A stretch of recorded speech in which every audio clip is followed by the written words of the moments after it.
તમને ખબર હે આજ મેં તમારા માટે જે ખાવાનું બનાવ્યું છે ને એ ખાતા ખાતા તમારી ગરમી ગાયબ થઈ જશે.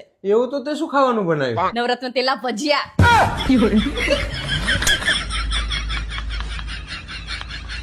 તું એકલી જ ખા, મારે નહીં ખાવા. મારા બાપ તું મને મારી નાખીશ. આવું તો ખવડાય. નવરત્ન તેલના ભજીયા પાડે ને તારા બાપાના ઘરે ભાડે ભજીયા કોઈ દાડો ભાડે ના હોય એવું કરો છો. એક તો બનાવું જ પાછા આવું. નવરત્ન તેલના ભજીયા હોતા છે. એથી લટ. તમને ખબર હે શું? આ ભજીયા ને જલેબી ને અંગ્રેજીમાં શું કહેવાય? મને નહીં ખબર. જો તમને આટલી એ ખબર ના હોય કે ભજીયા ને જલેબી ને અંગ્રેજીમાં શું કહેવાય તો તમારે આટલું બધું ભણવાનો મતલબ શું?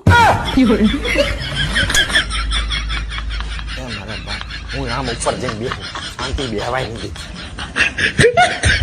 હા બોલ.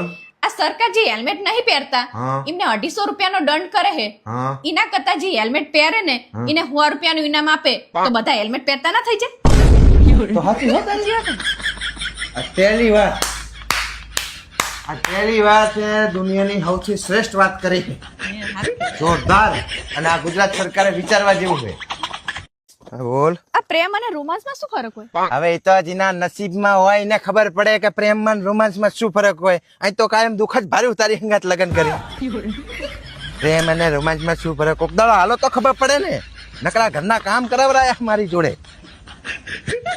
તો સરકાર અને બૈરું એ બે વસ્તુ આપણે આપણી પસંદગીથી લાવીએ છીએ. પણ લગ્ન કર્યાના પછી અને સરકાર આવ્યા પછી થોડોક જ ટાઈમની અંદર ના સરકાર આપણું સાંભળે છે ના બૈરું આપણું સાંભળે. અને સરકારને તો આપણે દર 5 વર્ષે બદલી પણ શકીએ. આ જે બૈરાની જાત છે ને એ જમીનના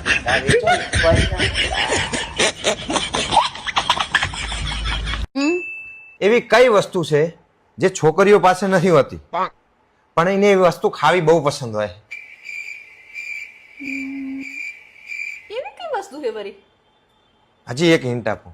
જો તારી જોડે અત્યારે એ વસ્તુ હોત ને તો તને તરત ખબર પડી જાય. એને તો નહીં ખબર પડે.